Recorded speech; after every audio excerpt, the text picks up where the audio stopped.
मोदी सरकार मुर्दाबाद। रेल का निजीकरण बंद करो। रेल अभी हाल ही में सरकार ने महाराष्ट्र के पुणे स्टेशन पर प्लेटफार्म टिकट का कीमत 10 रुपये से 50 रुपया करने के बाद तर्क दिया कि हमने यह कीमत इसलिए बढ़ाई कि कोरोना में लोग कम जाएं रेलवे स्टेशन पर। ऐसे में फिर एक बार बहस चल पड़ी है कि आखिर रेलवे के प्राइवेटाइजेशन से फ़ायदा किसका है। देश का पहला रेलवे स्टेशन है भोपाल का महबूबगंज रेलवे स्टेशन, जिसे प्राइवेट किया गया है और वहाँ सिर्फ एक दिन गाड़ी खड़ा, मोटरसाइकिल या कार आप खड़ा करते हैं तो उसका घंटों के हिसाब से हजारों रुपए का स्टैंड चार्ज आ सकता है। यह वही भोपाल है जहां भोपाल गैस त्रासदी हुई और सैकड़ों की संख्या में लोग मारे गए।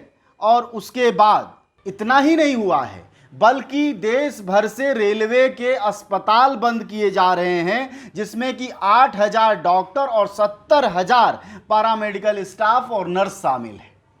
इस तरह से प्राइवेटाइजेशन को लगातार बढ़ाया जा रहा है और यह कहा जा रहा है कि इससे मुनाफा होगा, जबकि आज तक रेलवे कभी घाटे में नहीं गया और घाटे में अगर न्यूनतम उसका लाभ हुआ तो वह भी 2% हुआ। आइए हम कमल उसरी से इस पूरे पर बातचीत सुनते हैं। वह रेलवे के नेता हैं और लगातार प्रतिरोध का आंदोलन करते हैं, जनता को जागरूक कर रहे हैं कि आखिरकार जब रेलवे प्राइवेट हो जाएगी तो उसका मुख्य नुकसान कर्मचारियों, गरीब जनता, निम्न मध्य वर्ग के लोगों और आम छात्रों को होगा। पर इस बात को हमारा देश अभी बहुत गंभीरता से नहीं ले रहा है, जैसा कि हमारी आदत है। जब हमारे ऊपर डंडे पड़ने लगते हैं तब हम आह और कराह करके अपना संतोष कर लेते हैं, सड़कों पर नहीं उतरते हैं, अपने हक को नहीं मांगते या सरकार से ये नहीं कहते कि भैया ये मत करो, हमारे ही वोट से बने हो, कोई टाटा बिरला अंबानी के वोट से नहीं बने हो। खैर, आप विस्तार से, इत्मीनान से आप जरूर सुनिए रेलवे के इस नेता को कि कैसे वह आपको बारीकी से समझाते हैं कि रेलवे के निजीकरण का क्या नुकसान है। दुनिया की 90% आबादी ट्रेन से यात्रा करती है और भारत में 2 करोड़ 30 लाख से ज़्यादा यात्री रोज जो है ट्रेन से यात्रा करते हैं। 12,71,000 के आसपास रेल में कर्मचारी काम करते हैं। 35 लाख से ज़्यादा टन भारत की रेलगाड़ियाँ रोज एक जगह से दूसरी जगह तक पहुँचाती हैं। भारत की जो पहला रेल बजट पेश किया गया वो 1925 में पेश किया गया। रेलवे का गठन 1905 में हुआ और 1950 में रेलवे को सार्वजनिक क्षेत्र घोषित किया गया, आज़ादी के ठीक बाद। और अभी 4 अक्टूबर 2019 में रेल के इतिहास में, भारत के इतिहास में एक बदनुमा दाग आया। 4 अक्टूबर 2019 को तेजस नाम की एक ट्रेन लखनऊ से दिल्ली के लिए निजी चलाई गई। भारत में रेल की पटरियों को हम नस कहते हैं। इन भारत को सचमुच में कोई जोड़ता है वो रेल जोड़ता है। आप कन्याकुमारी से कश्मीर तक, अरुणाचल से गुजरात तक रेल से जा सकते हैं। और रेल ही है कि जो भारत को सचमुच में एक करता है।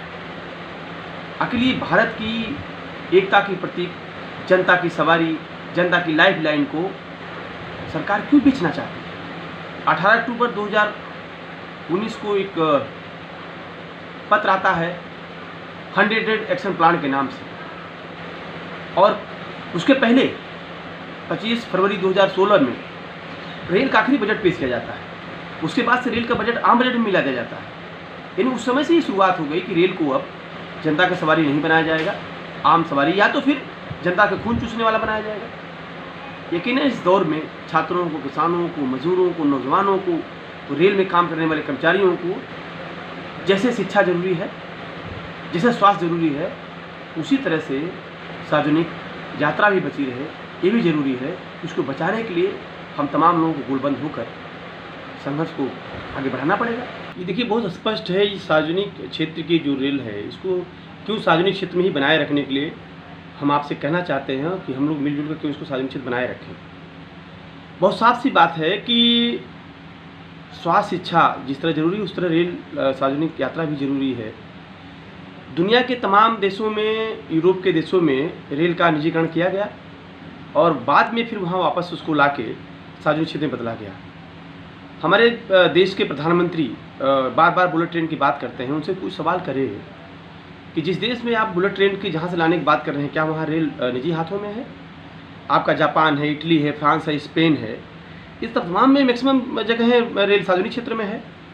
आपको जानकारी मैं बताऊं, लक्समबर्ग एक देश है जहां सार्वजनिक क्षेत्र पूरी तरह फ्री किया जा रहा है। 2020 में वो ये योजना ला रहे हैं। कोरोना संकट के दौर में आप समझिए कि जिन मुल्कों में पूंजीवादी देश रहे हैं, हमारे देश की सरकार तो यकीनन पूंजीपतियों कॉर्पोरेटों के लिए काम कर रही है। स्टेट वेलफेयर अब बचा ही नहीं है भारत में।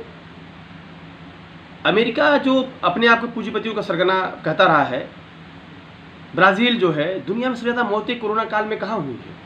यकीनन वहीं हुई हैं जहाँ सार्वजनिक क्षेत्र कमज़ोर था हेल्थ में। तो हमको इससे कोरोना से सीखना चाहिए, कोरोना संकट से हमें सार्वजनिक क्षेत्र को और मजबूत करना चाहिए। लेकिन हमारे देश के प्रधानमंत्री जो झूठे हैं, जो कोई झूठ बोलते हैं, वो इस आपदा को अवसर बदलने के लिए यानी जनता की सवारी को पूंजीपतियों को सौंप देना चाहते हैं।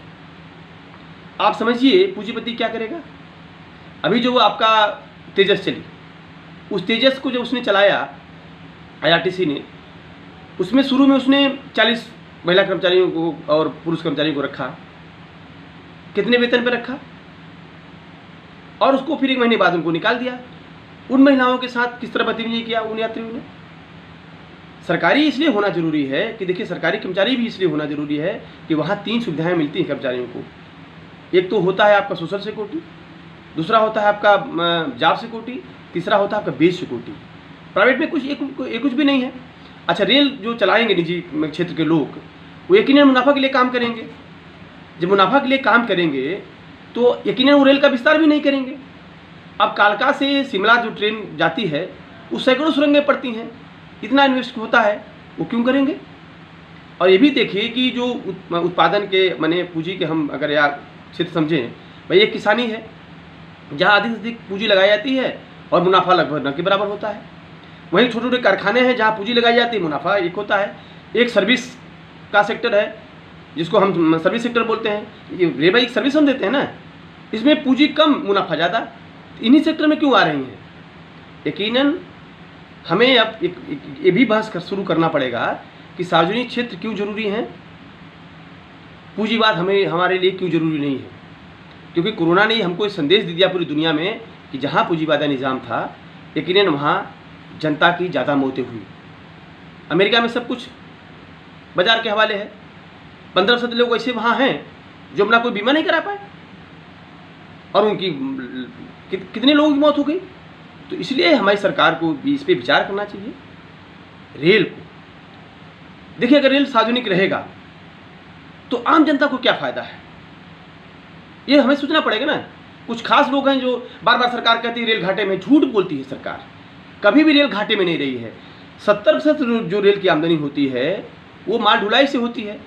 35 लाख टन माल रेल गाड़ियाँ एक जगह से दूसरी जगह ले जाती हैं और 30% यात्रियों से मुनाफा होता है। आपके पास मान लीजिए एक ट्रक है और एक कार है। ट्रक से आप आमदनी करते हैं और कार से खुद यात्रा करते हैं। तो भाई आप जनता सवारी, आपको आमदनी हो तो रही है माल ढुलाई से।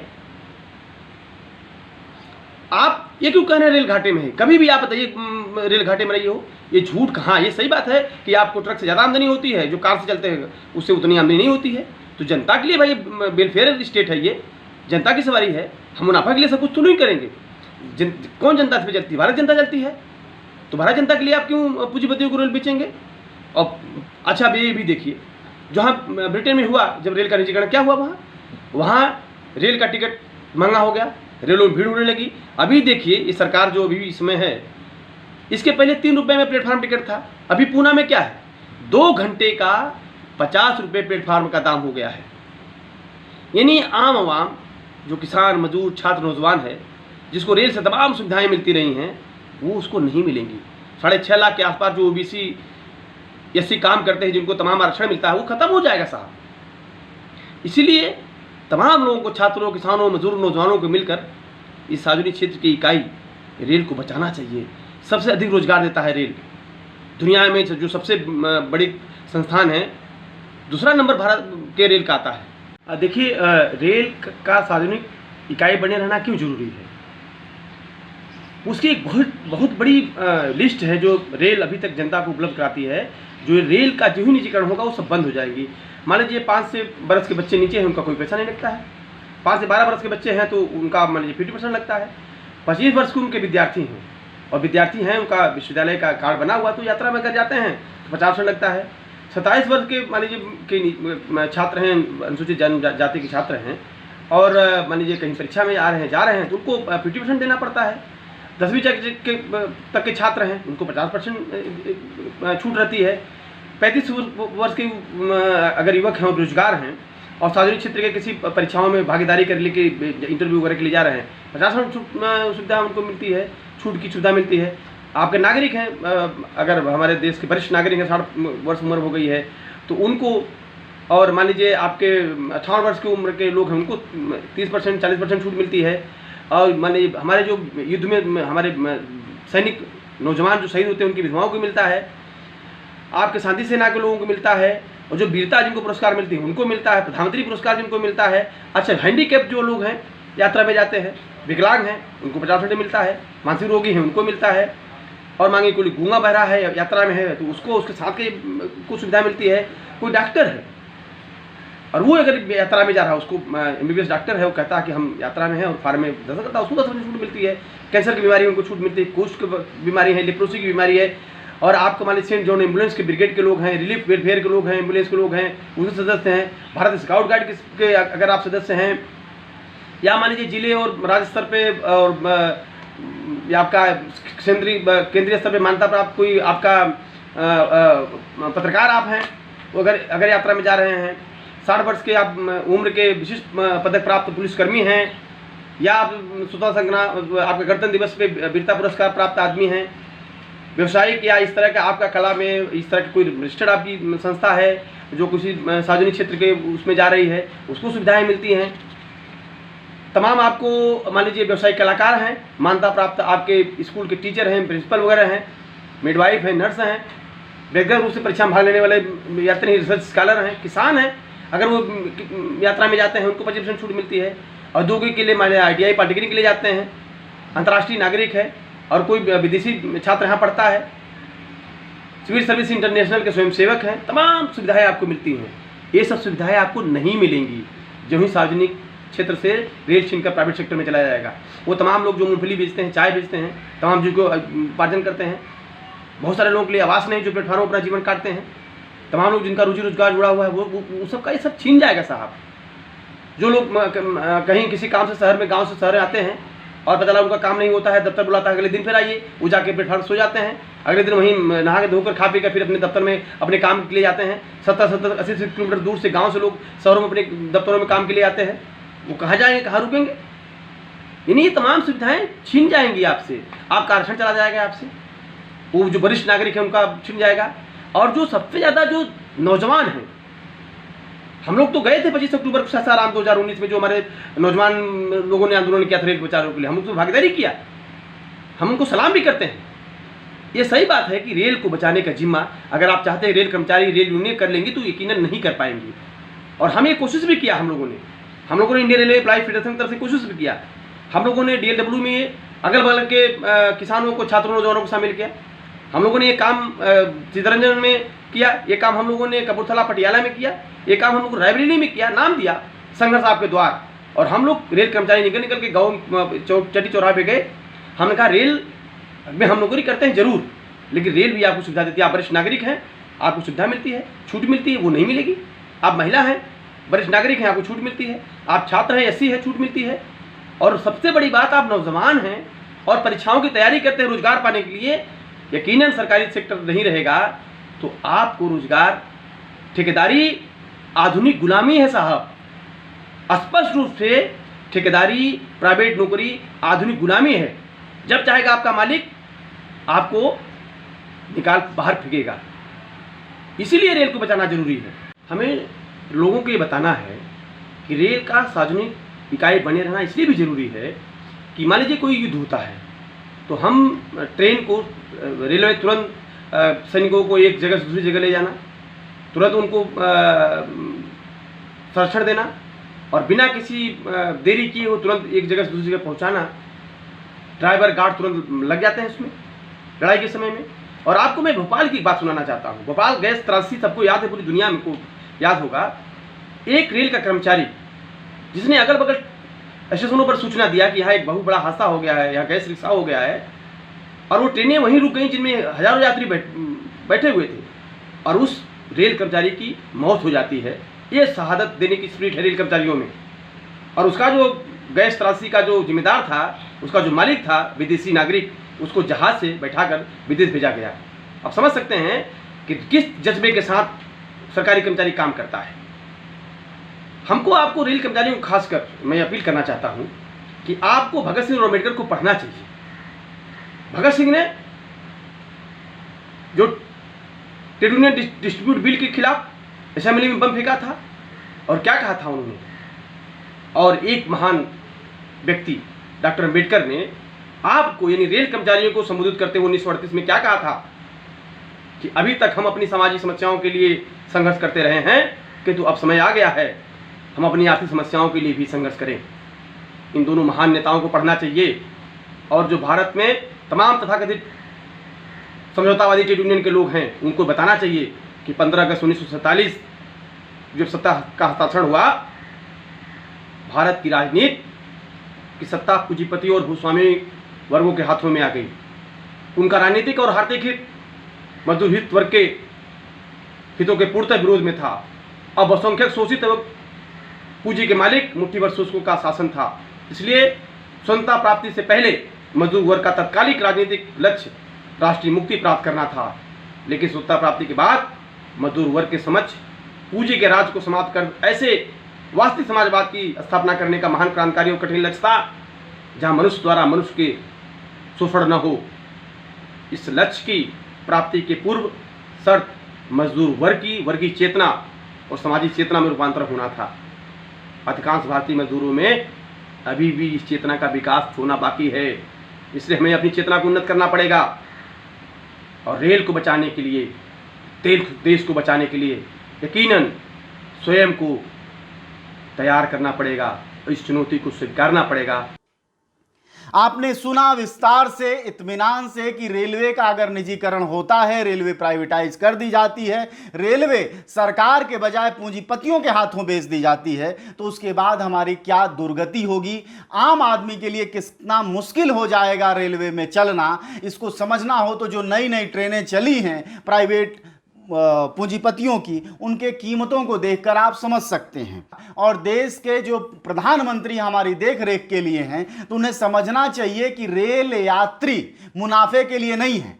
70% रेल का मुनाफा मालगाड़ियों से होता है, और वह कोरोना काल में लगातार चल रही हैं, उनमें कोई रुकावट नहीं है। सिर्फ पैसेंजर ट्रेनों को रोका गया है। जब रेलवे का मुनाफा 70% मालगाड़ियों से है, तो फिर जनता से ही वसूली क्यों करनी है? बड़ा सवाल ये है। और इस उदाहरण को समझिए कि कार से कमाई की जो सोच है सरकार की, और ट्रक की कमाई सरप्लस मान लेने की है, यह गरीबों के सिर्फ पेट पर नहीं, जेब पर नहीं, उनके अस्तित्व पर हमला है। अगर रेलवे प्राइवेटाइज हुई तो उसका पूरा कार्यकलाप आम जनता का बंद हो जाएगा। चीज़ों को ले आना, ले जाना, छात्रों का आना जाना, यह सारे प्रतिबंधित कर दिए जाएंगे। और कुछ रेलवे स्टेशनों की हालत मेट्रो जैसी कर दी जाएगी, जिसमें आपका घुसना भी असंभव होगा। अगर इसकी गंभीरता को आप आज नहीं समझते हैं, तो कल आप देखेंगे। उसके लिए आप अपने आंखों में आंसू रखिए और दिल में थोड़ी जगह भी।